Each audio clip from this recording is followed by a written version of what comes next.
Hello, everybody, and welcome to another community to the health crisis.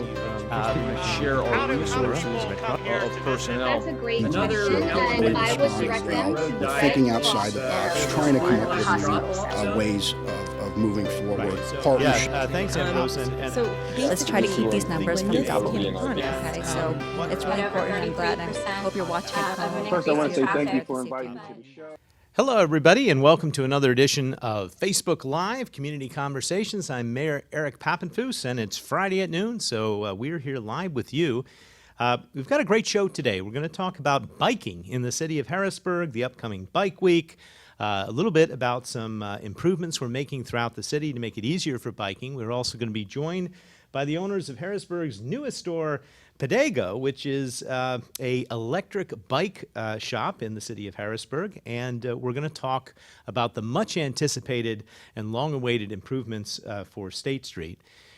But before we get into any of that, and I introduce our guests, which also include Harrisburg Superintendent Christopher Selmer, I'd like us all just to pause for a moment in remembrance of 9/11 and in observance of all those who made the ultimate sacrifice.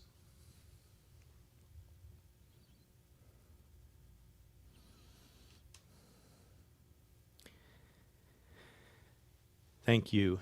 And as I look at 9/11, and it reminds me of the sacrifices which our frontline workers are making every day in the city of Harrisburg throughout this epidemic. And I am pleased to announce that we as a city are going to be providing bonuses to all of the frontline workers who have gone to work tirelessly every day and put their lives on the line, from sanitation to fire to police. That proposal will be coming to City Council for this year, and I think it's the least we can do. We have some savings that we've built up over the years, and we'd like to deploy it. People like myself and other managers and many people in our jobs can telecommute and arrange meetings over Zoom, but the trash still needs to be picked up, fires still need to be fought, policing still needs to occur. And those workers, those first responders, have been sacrificing throughout this epidemic, and they deserve to be recognized, appreciated, and a bonus is a small token of our appreciation from the city. Couple general announcements before we begin. Well, let me start by saying that we have Superintendent Christopher Selmer here to give us some updates about the first couple weeks of school. We have Ambrose Buck, who's a project manager in our traffic department here and engineering department in Harrisburg. We have city engineer Wayne Martin. We have a member of the Capital Area Greenbelt and biking aficionado with Bike Harrisburg, Dick Norford. And we are joined by Michael and Drew Soyson, and they are the owners of Pedego, and will tell us more about their operation and how electric bicycling is sort of changing and redefining the industry. All that coming up here in just a minute. I got the latest BioBot results this morning, actually, before we came on. And as longtime viewers of this show know, BioBot is the company which is measuring the prevalence of COVID-19 in the wastewater for the city of Harrisburg and the region. And the latest results are from September 7th, which is fairly recent, and they continue to show a sustained pattern, really dating all the way back from the end of July now through the beginning of September, of a low prevalence rate, a prevalence rate of under 5%. That is good. That is something which is encouraging and which we've now seen repeated over the course of the last several months. We have not seen an increase or a spike, and we are down way below where we were over the summer when we were quite high. And so good and encouraging news, and we'll continue to keep you posted. We're going to have an upcoming show here with CRW, talk about leaves and street sweeping and also BioBot in a little more detail. But I'm encouraged by those results and wanted to share them with you this morning. Also, wanted to announce that next week the Harrisburg Planning Commission is hosting a series of Zoom meetings to discuss the comprehensive plan. Now, this is a plan that has been in development for the city of Harrisburg now for several years. The Planning Commission basically took it back over the past year and has been doing a rewrite to make sure that the plan really reflected the values of this community, and they are prepared to show it off. And they're inviting people to join them over Zoom as they go over on 2 different nights the entire plan. Those meetings are 9/14, September 14th at 6:30, and 9/16, September 16th at 6:30. And they'll be over Zoom, and you can read the draft comprehensive plan, and you can click on the Zoom link for those meetings. I think the easiest thing to do is just to go to harrisburgpa.gov/comp-plan-meeting. That's harrisburgpa.gov/comp-plan-meeting, and you can click on a draft of the comp plan and also have the Zoom links to get into the meeting, and that's coming up next week. Now, I've had some in the community raise concerns saying, well, there's only going to be 2 meetings to discuss the comp plan. And in reality, this is just the planning commissions having several meetings before they make a vote, and then they would send the plan to Harrisburg City Council. That would set off a comment period of 45 days in which everybody can comment on the plan, and ultimately City Council can host a series of reviews and workshops and whatever they plan as the legislative body. The hope is that we'll have a comp plan and we'll have it adopted by the end of the year. And this is, it's been about 50 years since Harrisburg had a comprehensive plan. Among other things, it supports the multimodal concept of bike lanes and a sort of pedestrian-friendly streetscape, the 2 themes that we're going to be talking about today. So that's information on the start of the public discussions for the comp plan. Again, 9/14 and 9/16 are the 2 meetings for next week. Just as other general announcements, September is actually National Takeout Month, and that is in lieu of Restaurant Week this week due to COVID-19. So I'm hoping everybody will support our favorite city restaurants. And September is the final month for our Saturday nights in the city. As you know, we've extended it through the month of September. There's a couple more opportunities where the downtown will be closed. Hopefully people can come out and enjoy that. And you may have seen that Governor Wolf, in an announcement this past week, has agreed to increase the dining capacity indoors for restaurants to 50%. It had been at 25%. Starting on September 21st. So what that basically means is just as the outdoor dining season is ending, restaurants will be able to have greater capacity indoors. And so that was positive news for them. But as a whole, the industry needs our support, and I hope people will take advantage of the final Saturday nights in the city as well as National Takeout Month. We've been saying repeatedly, don't forget to fill out the census, and we are rapidly winding up the census. Unfortunately, it's going to be concluding here even earlier than anticipated. Our numbers are below our numbers from 10 years ago, and we need everybody in Harrisburg to stand up and be counted. This is a continual message, but you know that you can fill out the census simply by calling the number. We'll have Momen put it up on the screen. You can obviously fill it out online, but it is absolutely essential for Harrisburg's future because of all the funding implications that everybody complete the census. There are going to be a couple prominent events in the community highlighting the census, but I hope everybody will do that. City Council is going to be having its work session this coming Tuesday, and in it, they will be bringing up and discussing once again the use of force policy and the Citizens Law Enforcement Committee. On the use of force policy, 8 Can't Wait, as you know from watching this show, has resulted in some modifications, which we're going to talk about in a future show. But City Council had a number of different public meetings on the proposed advisory board, and so Tuesday they will be putting forth their proposed amendments to that board, which will probably reflect what they felt from those public meetings. So it's an important one and an opportunity for everyone to come out. I'm looking forward to bringing that process to a close. I've already gone on record saying we need this board in whatever form council determines is appropriate. It would be good for the city, and looking forward to signing that bill. And we'll just conclude with two things. We're going to talk a little bit about Paxtang Park coming up here with Dick Norford with the Capital Area Greenbelt, but I had the privilege yesterday to cut the ribbon, so to speak, on a redesigned Paxtang Park sort of trailhead parking lot, camping, pavilion space for cookouts and family gatherings. It's very nice.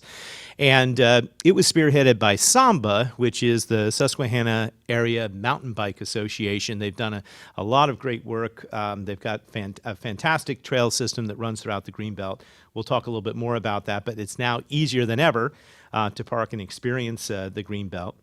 But also, we were supposed to do our State Street pop-up event yesterday, but with the weather looking a little sketchy, we decided to postpone it to this coming Tuesday. So this Tuesday, 9:15, from 3 p.m. in the afternoon to 5:30. So at the end of the workday, we will be out. Wayne will be out. I will be out. Ambrose will be out, and we will be talking about what we're going to talk later on in this show, the State Street Plan, in person with you. In a pop-up fashion right there on State Street. So come out and join us, especially if some of the things you see today or hear today raise questions or you have comments or ideas.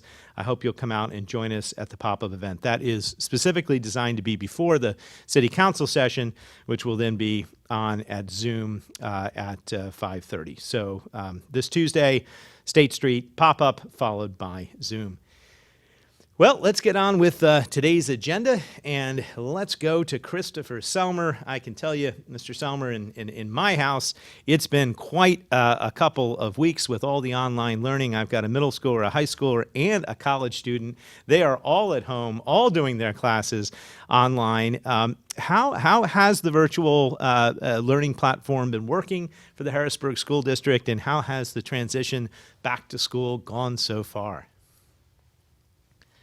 Thank you, Mayor, for having me on again to provide some updates. It's been a whirlwind 2 weeks for sure.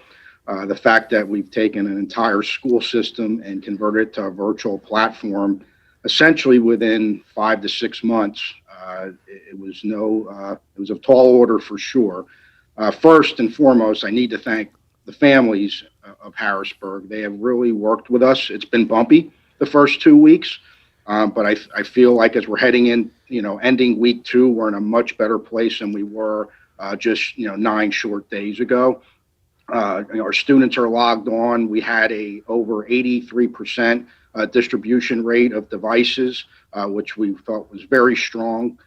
We've been working to close the internet divide through the Internet Essentials program in partnership there. So that's now, as that program has been unveiled, and we have some families beginning to sign up.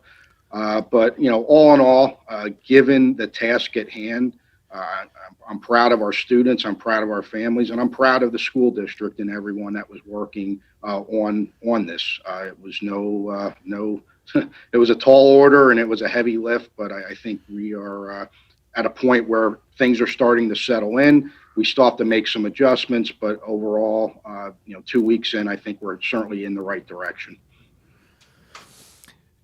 Great. And how have the classes been going in the transition? And from a teacher perspective, is it working out well?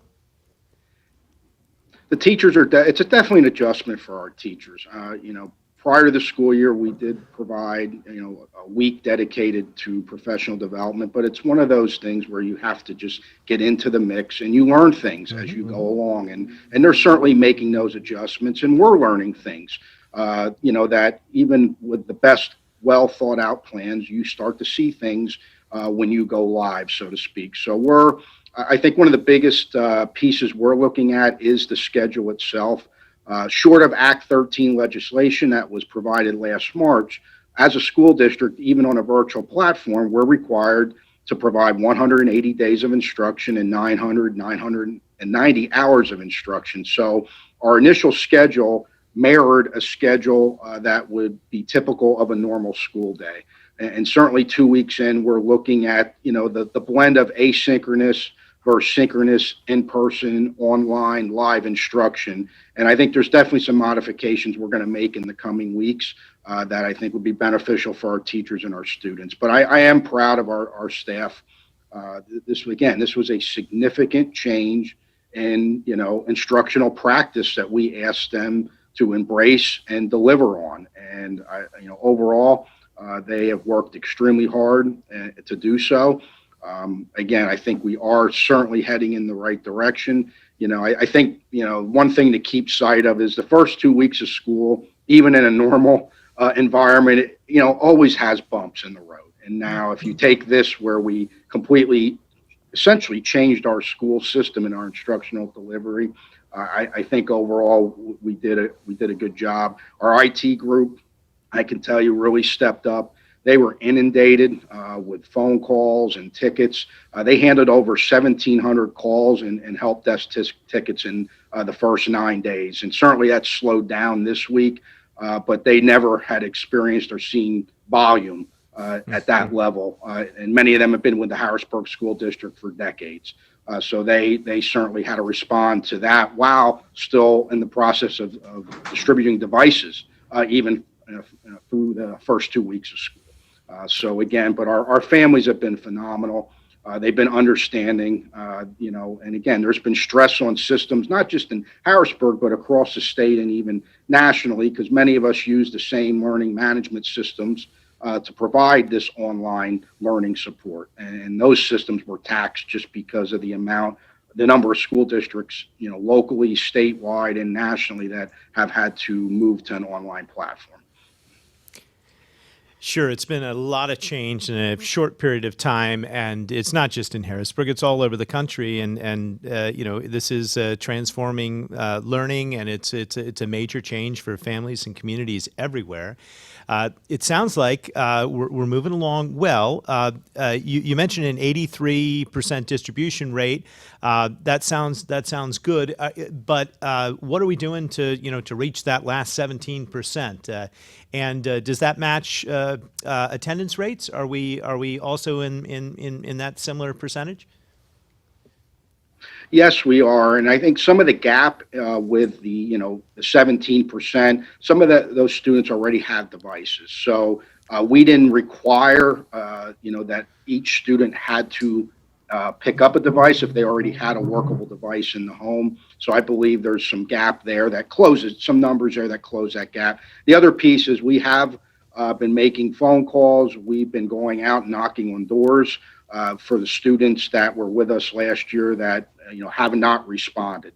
So that certainly helped increase connectivity with our students and families. And there are some families we knocked on doors and they've moved or they're not within Harrisburg anymore. So we're still, I would say, cleaning up that data. And generally in a school district, the month of September, you're really cleaning up and working on your enrollment data for the October 1st count that you need to provide to the Pennsylvania Department of Education. So that process will continue through September. Good. The process is ongoing. Let's talk about food distribution. How has that been going? What's the current plan? What's it looking like?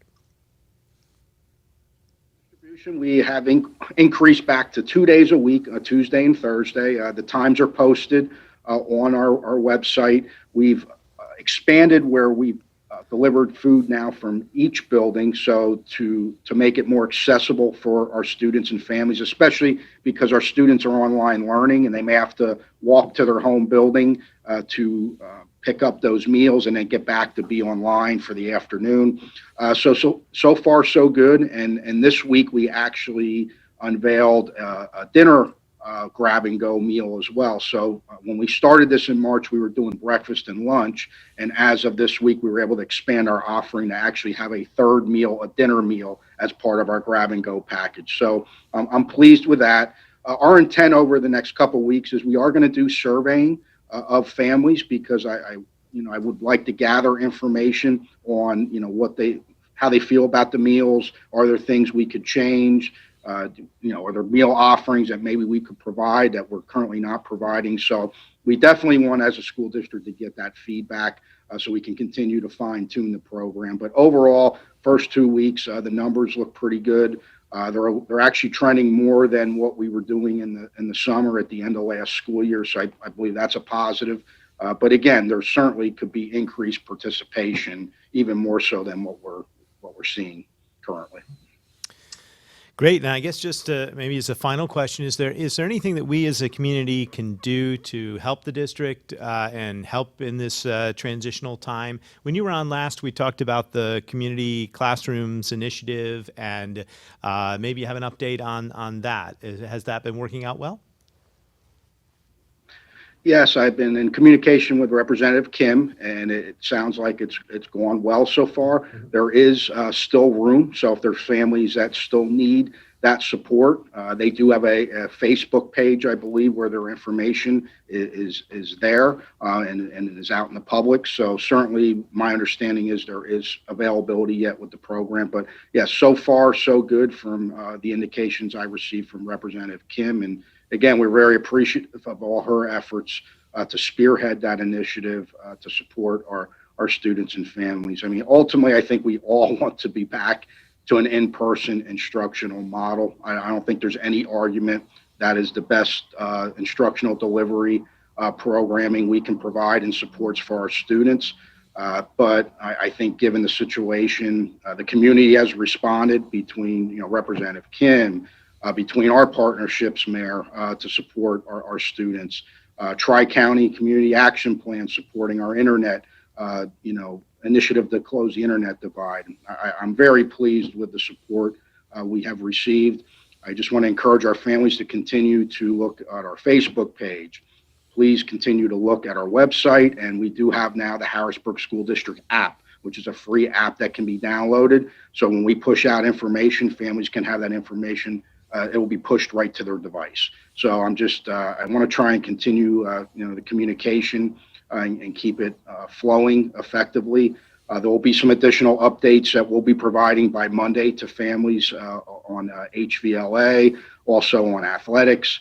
So our families can be on the lookout for additional information on those two areas as we head into our third week of school.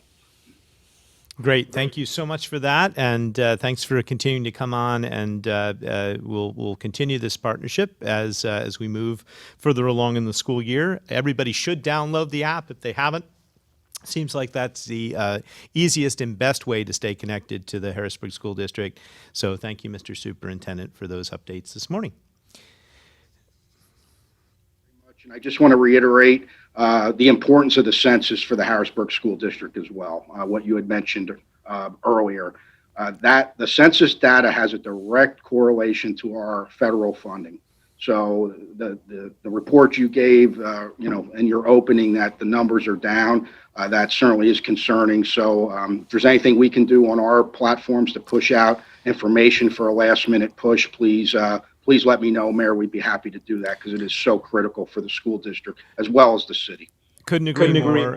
There's a sort of an unfortunate push on the national level to wrap things up quickly. We are down from where we were 10 years ago, and at that time we felt we were undercounted. It is key to all of our funding to make sure that every voice is counted and heard. So we'll continue to press out that information, and I'll have Moman send over anything that we have that we can also use your vehicles, and we'll put it on the school district app and everything else. So thank you. Let's go to Ambrose Buck, project manager at the City of Harrisburg. Ambrose, we're gonna shift now, and we're gonna talk about bicycling in the City of Harrisburg and how we can make our streets safe and fun for everyone, not just motor vehicles, but for bikers and people that ride mass transit and for pedestrians. But one of the things we talked about last week, and one of the reasons I wanted to have you back on here, was there's some new activity, things called Sharrows, which are going up along 6th Street. So maybe you can talk to the public a little bit about what these Sharrows are and how they tie into the actual bike lane that was recently put on a portion of 6th Street near the Broad Street Market. Welcome, Ambrose. Thanks, Mayor. the city has several active projects going on that definitely are seeking to keep cars and people separate. I mean, that's the goal of any kind of traffic control is you want to have very clear, defined boundaries of where cars should be, where people should be, and also where bikes should be. They exist best when everybody knows where they're supposed to be. One of the newest things that the residents are going to see are the Sharrows. These Sharrows start at Vaughn Street, all along 6th Street, and they go all the way to Riley, where the new bike lanes are. So all a Sharrow is a visual cue to drivers to be aware that there are bicycles in the lane. The Sharrow is not a dedicated bike lane. Instead, it's something that reminds motorists that there are bikes sharing the same space. So the Sharrow was put there specifically for Bike to Work Week, which we're going to talk about more in a little bit. But it's also part of a larger plan, part of the first Vision Zero project, which involves 6th Street. You saw a few pictures there of what's going on 6th Street. 6th Street, one of the key elements there is the pedestrian traffic around the elementary school. We saw briefly a dedicated bus pull-off area, some white delineator posts that keep, motorists, bicyclists separate from where buses are going to unload. And there's a bunch of other elements to the 6th Street project. There is dedicated bike lanes. You'll see the green paint for marking where the bikes are stopping and making turning operations, but also where the bikes are crossing vehicular traffic area. You'll also see green paint there. Yeah. So I think one of the questions that some in the community have had has been, sort of why 6th Street. So let me take a little stab at that for a minute. I like the fact that our Sharrows are going all the way to the city line. And 6th Street is a wide street. As you know, it's easy access out to Lingelstown Road. And when you're on Lingelstown Road, you can connect with the Capital Area Greenbelt. You can also connect to the really wonderful new bike lane that was put in place that connects the Greenbelt to Fort Hunter. But coming back towards the city, you can go all along 6th Street.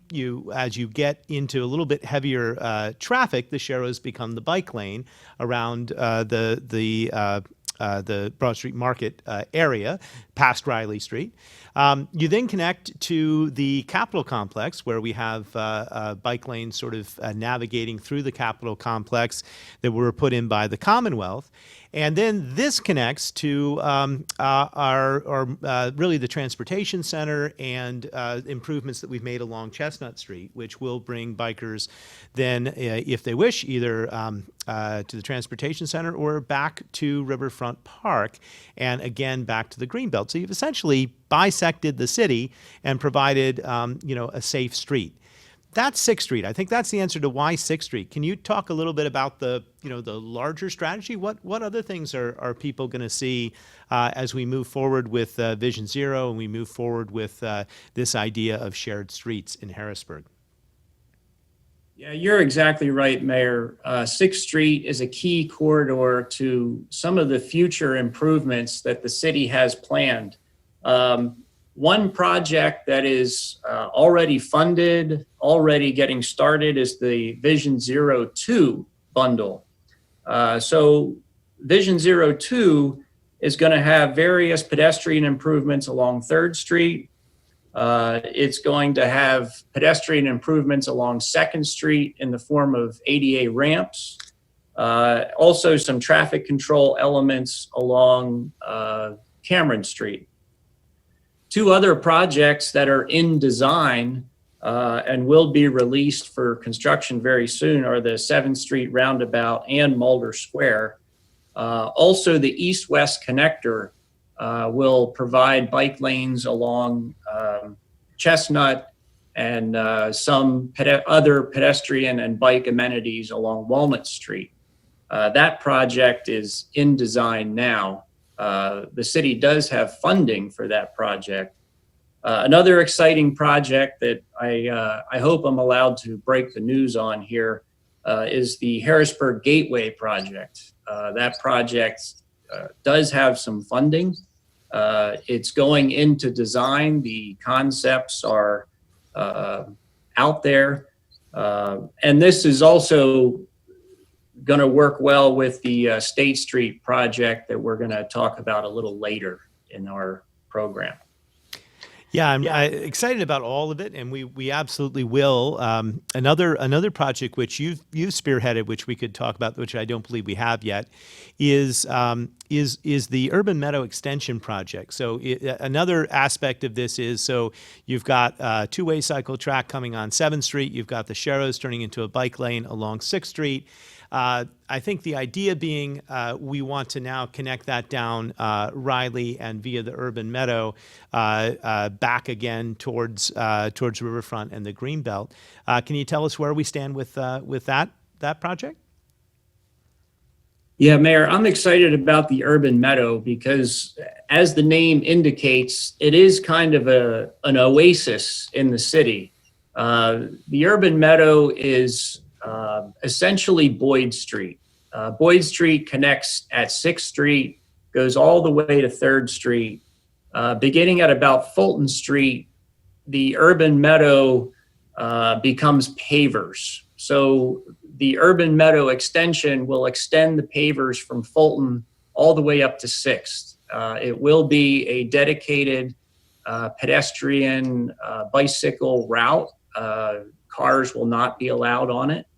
There'll be lighting, there'll be landscaping, and it's going to continue the paver look that's already there from 3rd until Fulton. Great. And Ambrose, final question for you, and then we'll transition into Dick. But you mentioned that the part of the reason we put the Sharrows out was for Bike Week. What is Bike to Work Week, and what are we doing to celebrate that in Harrisburg? Yeah, well, I'm going to let Dick talk about that, but I'm excited for it. Bike to Work Week is an opportunity to make sure people are aware that bicycling is a good alternative to cars. There's a lot of people that don't have a car. There's a lot of people that don't want a car, and bicycling's a great alternative. Not only is it good for the environment, but it's good for the individual. So I'll let Dick take it from there. Sounds good. Dick Norford is now going to join us. He's not only with the Capital Area Greenbelt, but he's a longtime bicycling advocate for the city. Dick, what does Bike to Work Week mean for you? You bike to work already, but what are we hoping to convey? Oh, and I think you're on mute, sir. But just take yourself right off there.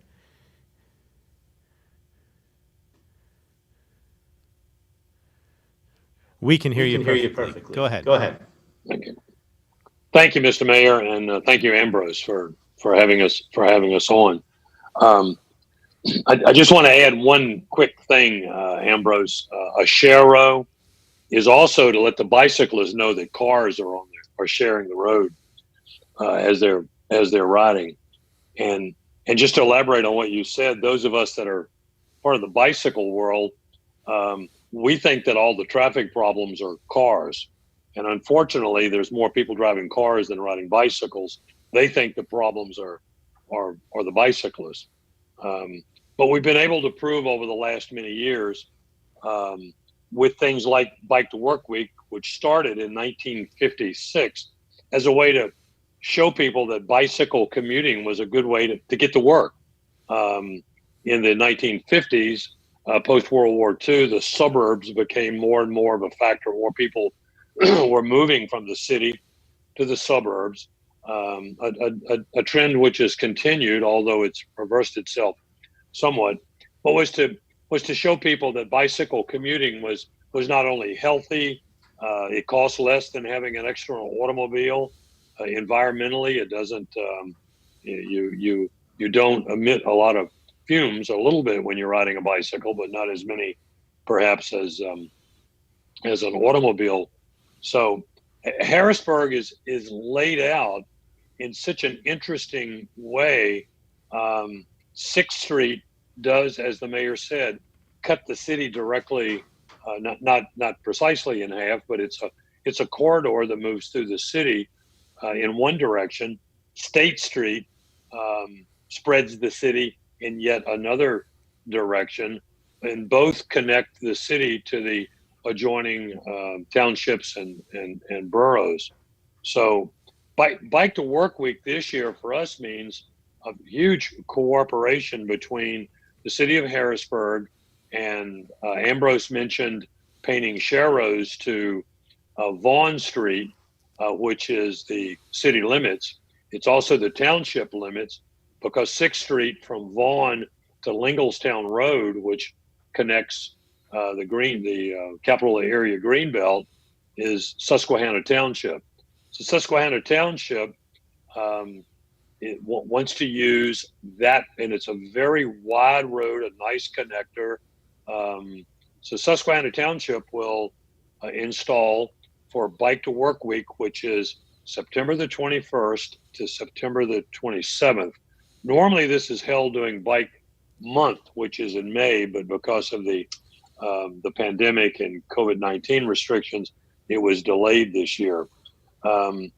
So with more and more people starting to go back to work, the 6th Street corridor from Lingelstown Road to the city limits at Vaughn Street. If you don't know exactly where that is, when you drive through, it's kind of interesting because it's two of our major TV stations are located right at Vaughn and 6th Street. It's actually called Hoffman Street at that point. But as the mayor said, if you continue through to Commonwealth and into the Capitol complex, that's the seat of the largest employer in the Harrisburg area. Not just Commonwealth employees, but those organizations and associations that are associated with the Commonwealth. And you can then continue Gray Street to the Transportation Center, with more and more people electing to ride the train, and hopefully more in the future. We then connect with Chestnut Street, which moves towards Riverfront Park and back to Front Street and the Greenbelt. But that's also the UPMC, which is yet another top 5 employer in the city. So I was asked in an interview earlier today, why would somebody want to ride all the way down 6th Street? Well, I use Interstate 81 quite a bit in driving around, but I don't drive from New York to Tennessee. So the fact that we're setting up a bike lane, whether it's a share row or whether it's going to be an actual bike lane, it's people use that for short commutes. Not just for walking, but when an area is more inviting to biking, it's usually more inviting to walking. So we want to encourage people to use our communities, to use the local businesses, to get out and walk and see where it goes. So, Mr. Mayor, your question was, what does Bike to Work mean to me?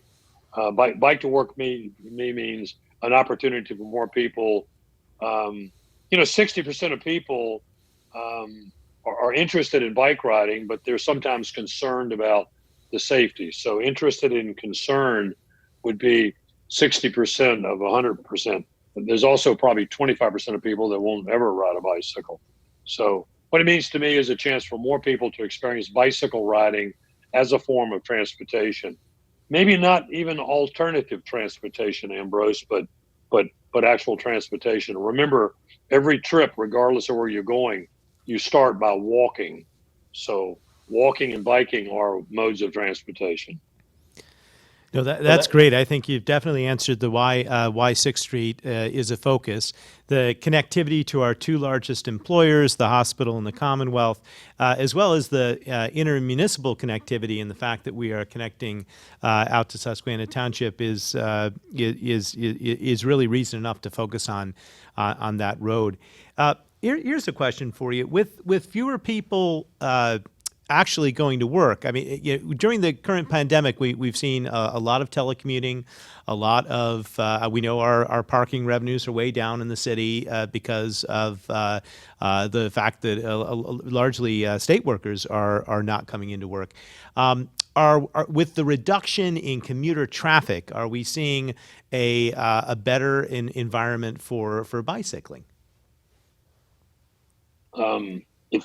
If anyone watching this has tried to buy a bicycle lately, the answer is bicycle riding is up, and we don't have numbers on this, but I've heard estimates as high as the Greenbelt traffic of bicycles is up 400% what it was prior to the pandemic. So bicycle riding is just a good way to get outside.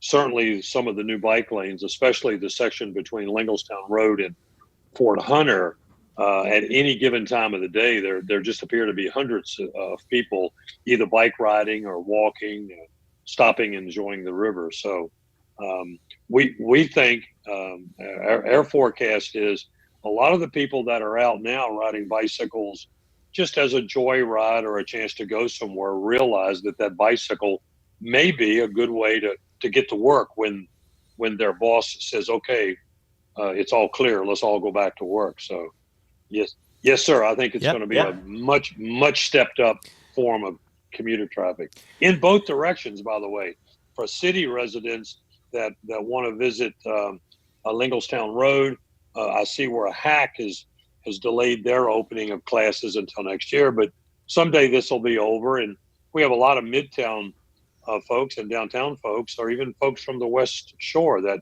could easily ride their bicycle to Hack. Sure, and you'd go down and then up Lingelstown Road and then down around to Hack. That makes a lot of sense, and I think you're right to emphasize it's not just that bicycling is perhaps easier than ever with the reduction in commuter traffic in Harrisburg, but also there's this emphasis on outdoor recreational activity. And we're seeing more and more of that amidst the pandemic. So it's sort of a perfect storm for increasing bicycling and getting people interested and hopefully considering it as a primary means of transportation, as you say. Let's talk briefly about the Greenbelt, because circling the city is this wonderful bicycling-friendly trail.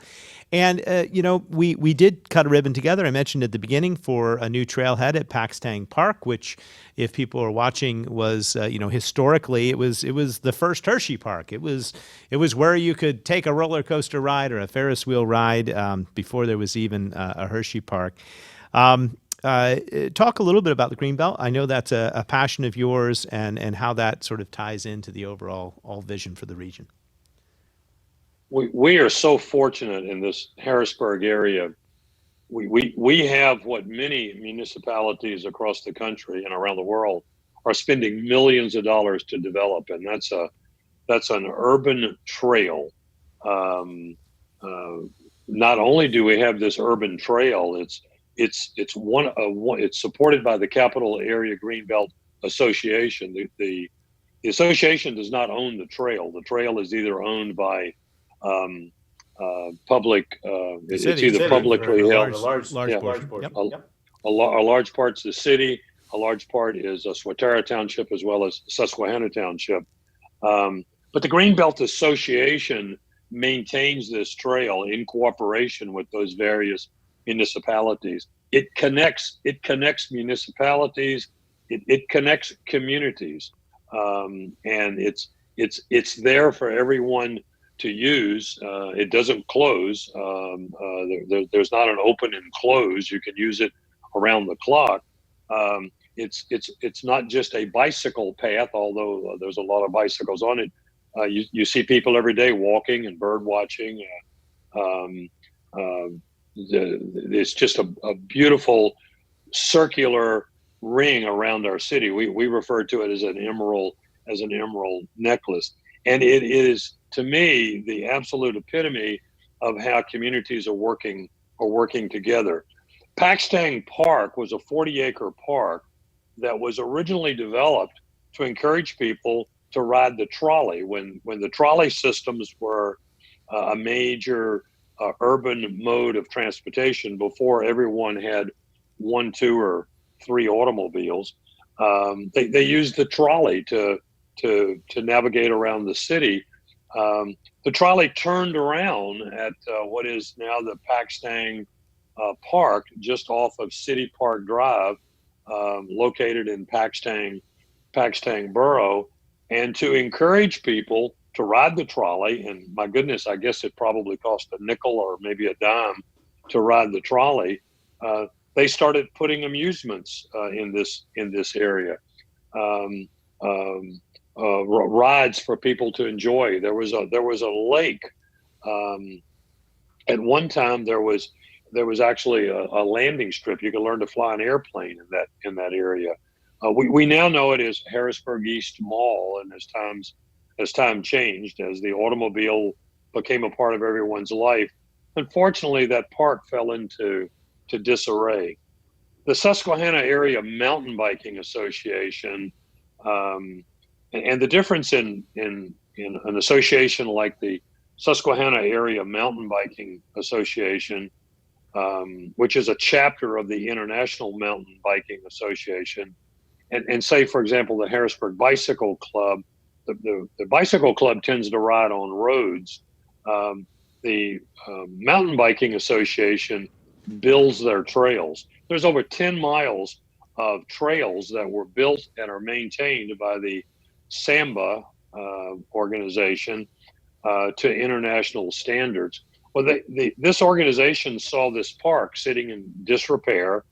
They saw the potential for people to have a place to park, to picnic, as a place to leave their car and go for a hike on the green belt, or maybe visit one of the restaurants there in the Paxtang Borough area. So they took it upon themselves, not just that organization, but working with multiple municipalities, Swatara Township, Paxtang Borough. The city actually, I think, owns the land, so the city came to play. Pincy Supply donated. The Greenbelt Association worked to help them develop it. Bike Harrisburg was a part of it. But we now have revitalized this beautiful inner city park. By the way, it's soon to be displaced a little bit by the changes with Interstate 83. So we realize that the urban sprawl is going to impact this park. But what a beautiful addition. And as you indicated yesterday, Mr. Mayor, it is a prime example of how communities can work together, not just communities, but neighborhoods, and it's a wonderful opportunity. So thank you for bringing that up in this meeting. Sure. And it's a neat stretch of the Greenbelt. If people haven't ridden that portion, you're sort of about to go under 83. There's a little bit of an elevated walkway there. It's neat, and it's filled with history. And if you go check it out there, you can see some of the postcards which showed what the Paxtang Park used to look like 100 years ago. And as we noted yesterday, you can even see some of the original trees that are still there today that were there gracing the grounds 100 years ago. So thanks, Dick, for those updates about Bike Week. And I want to turn to one of the newest businesses in the city of Harrisburg, which is Pedigo, if I'm saying that right. And we have Michael and Drew Soyson on. Gentlemen, we're really excited in Harrisburg because we are trying to create a strategy here through Vision Zero of roads which are safe for everyone, especially bicyclists, pedestrians, all different types of users. And you have a unique product here. It's something relatively new for Harrisburg, but it is basically an electric bicycle. So I'm going to just start with, my goodness, what is an electric bicycle, and why did you decide to open up your new store here in the Capitol? Yeah. First off, thanks for having us on. Sure.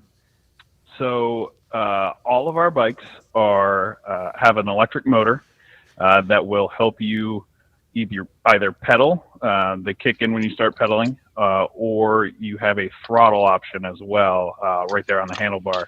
So you can pedal as little or as much as you would like. Great. And why Harrisburg? Obviously, you could open this business anywhere. We like to think we're a great place to bicycle, and we're at the heart of all of this wonderful activity. But why do you choose to locate here? I'd like to jump in on that. Go right ahead, sir. Drew's father, Mike, and I think for a lot of the things that you guys have talked about already today, it brought us to Harrisburg. I live in Mechanicsburg. My wife and I have been lifelong cyclists, and Drew lives in downtown Harrisburg. We just saw all the same things all the hard work that everybody's been doing to get the Greenbelt up and going, the bike lanes. We recognize that Harrisburg has become a city that really is supportive of bicycles. And we think the electric bike is another option for people. I've ridden traditional road bikes all my life. Got introduced to electric bikes last year and really have fallen in love with it. It's as we like to say at Pedigo, it's hello fun. It's bringing back fun to riding on a bicycle, like when you were first a kid and you got to do that. And so for all those reasons and seeing how much Harrisburg has grown in terms of being bicycle support, we decided to open our shop right downtown in Strawberry Square. Yeah, that's just great. I haven't had a chance to personally ride one of these electric bicycles. I'd like to try one at some point. I know a lot of cities have electric scooters, and that's something that's been in discussion about potentially expanding to Harrisburg. But tell us a little bit more about how these electric bicycles work. How long does the charge last, for instance, and how fast can they go? I'm going to let Drew take those. He's the technician. Yeah, so you can get, on most of the models that we have in the shop, you can get 30 to 60 miles on a single charge. And that just changes, that depends on how much you actually use the motor. You can go up to 20 miles an hour on our bikes. At 20 miles an hour, the electrical system cuts out and it's just pedal only.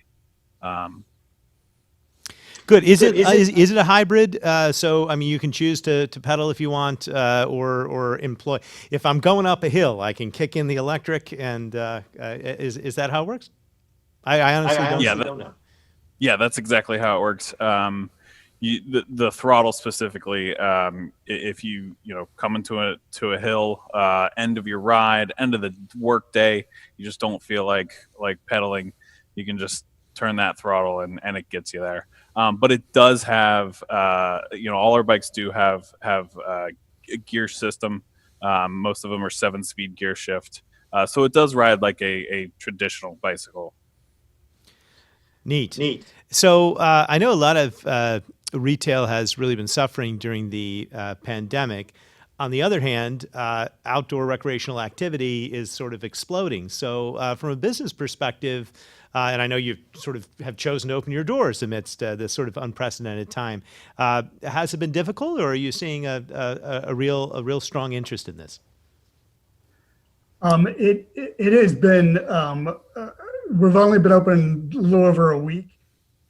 Honestly, it's been fantastic. We've had lots of walk-through traffic, lots of curiosity, and sales are far ahead of what we expected in the first couple of weeks. So we're really excited about it. Again, we talked about, some of your guests talked about this earlier, being outdoors, physical activity, stress reduction, everybody being pent up, with isolation and quarantines. It's just a great time to do it. And we feel really, really, really good about it. Well, that's great. So, as you mentioned, you're in Strawberry Square. People can come and check it out. You've got a sort of a wide variety of options. I imagine people are thinking, can I afford this? Do you offer sort of payment plans, leasing options, or is it a straight out buy? What's it like? So we have daily rentals. You can rent by the hour. Okay. So the first hour is $25. 2 hours were $40. 4 hours is $70, and then the entire day you can rent a bike for $100. As we mentioned, we do have sales as well. Our bikes range from $2,000 to $5,500, and we do have financing available for people. Okay. Set up a monthly payment plan. But you probably start out with a rental, especially if you're getting if I walk in to rent a bike, what do I need to bring with me? Do I have to have a driver's license? Do I have to be a certain age? What tell me. Yeah, so we're requiring our riders to be 14 years old or older, and we'll need some form of picture ID and a credit card, preferably. Okay. Super. And do you offer lessons, or is it is it sort of self-explanatory? Yeah, there's a little walkthrough that I've been running people through, so we don't have any incidents. But generally, they are pretty safe and they're easy to use. Great. Well, I want to really thank you for bringing this latest amenity to Harrisburg. It sounds like a lot of fun.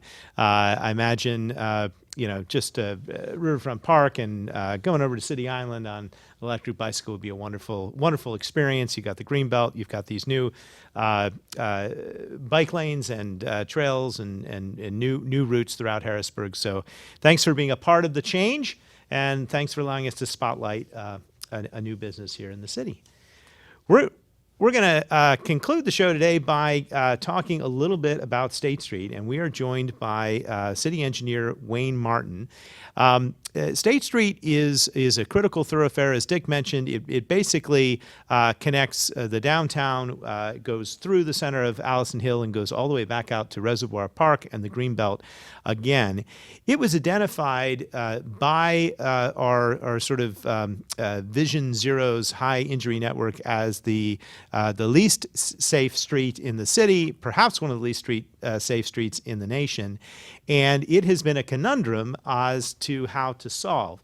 It actually has its legacy in the old days of the trolley, where the trolley would run up and down the middle of the street. And now we have this extremely large street, which is very difficult to cross, filled with a lot of commuter traffic, and we have been trying to come up for some time with a plan to make it safer. Well, we are pleased to announce today that we have come to an agreement with PennDOT to really have a win situation for everyone, and it's something which PennDOT has not only gotten behind, but they are getting behind with some real dollars. So they're putting up money to allow us to move forward with the redesign of State Street, and this is something that we will be doing next year in 2021. So it's going to happen, and we want to do a little bit of the final outreach here to the community to talk about the changes, hence the pop-up event that's going to happen next Tuesday, but we want to drill down on it and look at some of the designs here today. So Wayne, by way of introduction, why don't we just start with what's the problem with State Street? Why are we spending all this time and energy and focusing on a redesign? What's the problem, and how do people feel about the street as it's currently laid out? Thank you, Mayor. Great questions. I mean, unless you're living in a bubble, I think people have heard, the situations that have occurred on State Street. In a short 17-month period, we had 4 pedestrian and 1 bicycle fatality on State Street. And I think part of the street, we're in a transportation, some transportation experts say we're in a sort of a transportation revolution right now with some of these micro-mobility solutions like the electric bike. Not everyone is physically capable of riding a bicycle. Maybe they're not in, the shape they used to be, or maybe they have a disability, asthma, or something that would prevent them from taking a bike up some of the hills we have here in central Pennsylvania. But, these electric bikes, electric scooters is something that was mentioned. Somebody in a skirt may not want to hop on a bike and go from the train station to the federal courthouse. An electric scooter gives that option. So with this transportation revolution comes this competing interest, for the road. And like you said, State Street at one time had trolley tracks, down the center and roadway on each side. And then during the 50s, during the suburban sprawl period, that was all converted to asphalt for motorists. So if you, I'd like to share an image here. So we took a poll from the users of State Street, and we did this by way of survey on the street, and asked users what are the problems with State Street. No surprise, vehicle speeds tops that list. And we didn't just take a public survey. We actually studied the data. We analyzed the current speeds on the corridor. We did lighting survey analysis. We looked at the permit plans and the crosswalk times and all this data. And what the people were telling us was exactly what we as engineers were seeing with the actual data collected. And so with this, we developed basically 3 objectives to the project. One is to manage the speeds. And when I get into the current proposal, we're managing speeds with narrow roadway widths. The existing configuration has 5 12-foot lanes. We don't have vehicles that need 12-foot lanes. That's more of a highway design model. On 81, you'd want a 12-foot lane, but in a 25, 35 mile an hour zone, 15 actually during school hours. 11 is more than appropriate, 11-foot lanes. Objective number 2 is compliance with traffic laws, and you see that not only the first, the first tier, but some of the other ones, and we've accomplished that with I think it was mentioned earlier in the show about giving people a place to be, making sure sometimes people will see a cyclist, for example, in the left-hand lane and say they should be in the right-hand lane, a driver's thoughts. But if they're making a left-hand turn, obviously the right-hand lane's not a safe spot for them. So, given every mode of transportation a place to be, crosswalks is another good example. Sometimes motorists might see a pedestrian walk in what appears to be a mid-block crossing across the road, when in fact maybe it's an alley intersection. And so that pedestrian has every right to cross the road at that location, and the motorist has a responsibility to yield to that pedestrian, but it's not always apparent. So what can you do to make it apparent? Well, you can add crosswalks, and that's number 3 on the list. And actually it's further down on the list, some of the other comments. So we're adding crosswalks, and hopefully that accomplishes some of our objectives. Number 2 for compliance with the traffic laws. And number 3 I mentioned is the ped and bike safety improvements, multimodal improvements. Peds and bikes are the most vulnerable users. Motorcyclists are also vulnerable users. They're making cars safer than ever these days with, side impact airbags and automatic braking systems. But that pedestrian, is still out there. They're not wearing helmets. They're not downing themselves in pads when they, want to cross the street to get some groceries. So they're always going to be the most vulnerable road users. And so you see crosswalks. You see we're going to do better marking of school zones, pedestrian refuge islands, and such. So what I'd like to do is take everyone sort of on a visual tour of the proposed improvements and yeah, that sounds great. As you pull that up, Wayne, let me just say that it's very, very exciting because we all know the problems, and we have been trying to put together a plan to address the problems for some time, and we finally really have consensus and agreement on the best path forward. And we talked a little bit about how PennDOT has really gotten behind the project. They're helping fund the project. They're committed to it, and that's because this is one of these curious roads which is not the city's. It is actually the Commonwealth's, although it is in the city, and we have to work together. And it's also a road which, as you know, really has high volumes of commuter traffic at 2 points in the day, once in the morning and once in the afternoon. But other than that, it's a very residential area, and it's a huge wide road which poses great dilemmas to cross. So I'm excited that we have gotten to where we are and that we have some real solutions. So let's start. Let's start at the State Street Bridge, and let's show people what the proposals are. And again, if folks want to come out and talk about them a little bit more in person, we're inviting everyone to our pop-up event on 9/15 at 3 to 5:30 p.m. right there on State Street. So take it away, Wayne, and take us on a little ride along the street.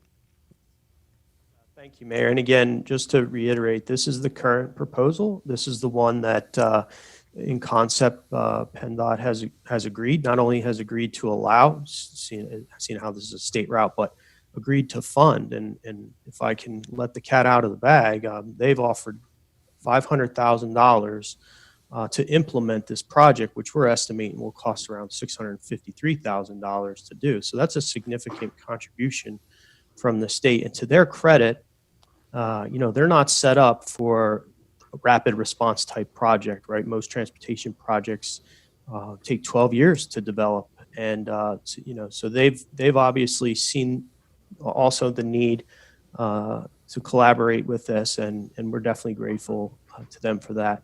But starting on the State Street Bridge, we quickly realized that if we're going to add any sort of bicycle amenities to State Street, what are we going to do with them at the bridge? And the bridge itself has some large 10-foot sidewalks. And so the idea, at least right now, and one of the reasons we're having this public outreach on Tuesday is because we have not hammered out all the details, is one of the current proposal here is to actually separate bicyclists and pedestrians on the bridge by marking this here's the sidewalk, by marking where you. Wayne, we don't see your map. Which map are you looking? We still see the biggest problem on State Street image.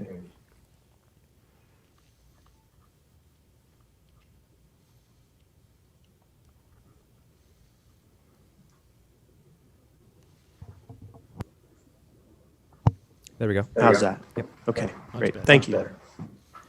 So this is the sidewalk here on the State Street Bridge, and you can see the current proposal is to actually designate, the outside of that sidewalk, that wide 10-foot sidewalk for bicyclists, and the inside for pedestrians. If you look here to the north, that's sort of that access road that connects Cameron to State Street at 13th Street.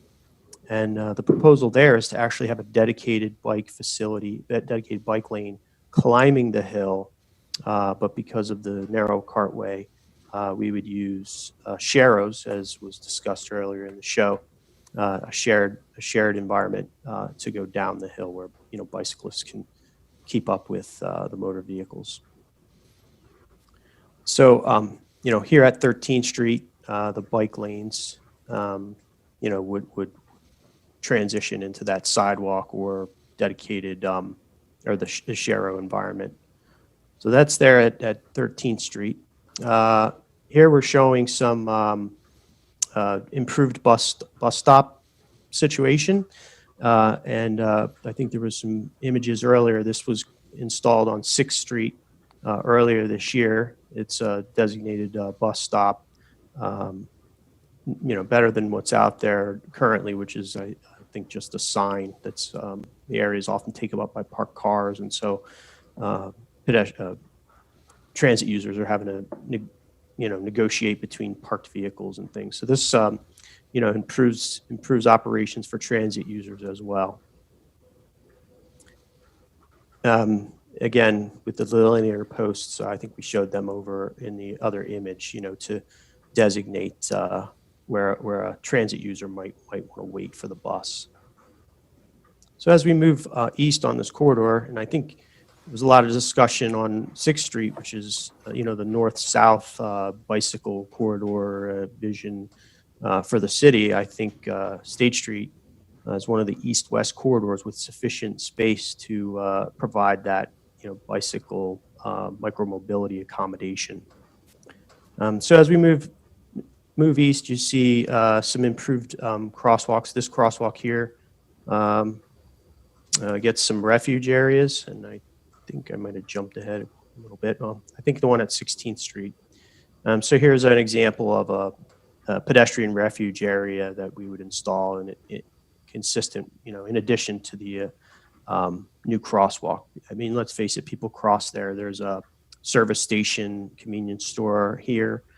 So if I was living in this home here, and I wanted to pick up a gallon of milk, I'm not going to walk down to a signalized intersection at 15th or 17th. I'm going to cross right at 16th Street. So, one of the safest things to do would be to, put paint under the feet of the pedestrian and allow them to safely cross there.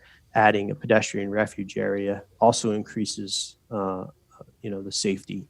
And these are all, based on studies and things, but also just common sense. I think when we did the survey, we realized that, you could study things, but, hearing these requests and these opinions of the people that live there is actually, what we want to drive this project. So as we head up to 17th Street, you see your bicycle. That's the one thing this project does is it actually protects bicyclists with parked cars, right? So right now the roadway configuration is 2 lanes of travel, westbound, center turn lane, 2 lanes eastbound, parking on both sides.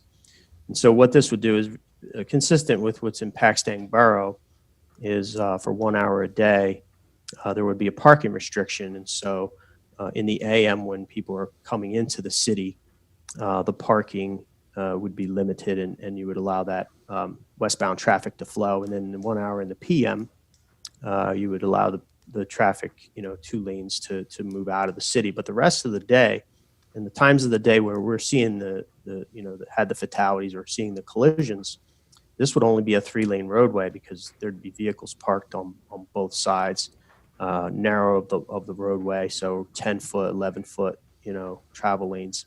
And then we use parking blocks to protect the bike lane from either from either parked cars in 23 hours a day, or in that 1 hour a day, it would separate the bicycle lane from the motor vehicles, adding that second peak hour lane.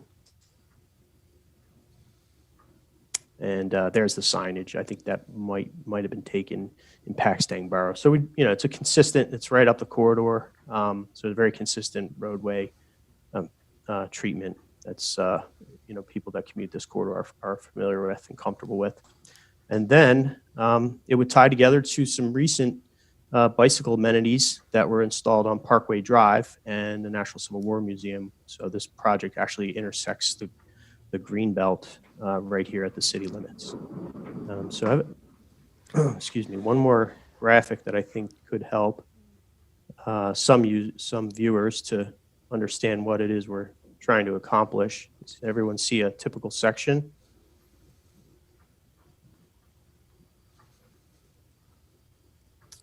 So this is showing the existing typical section, parking lane, travel lanes, and someone would have to cross that. A pedestrian, going to that convenience store has to cross that.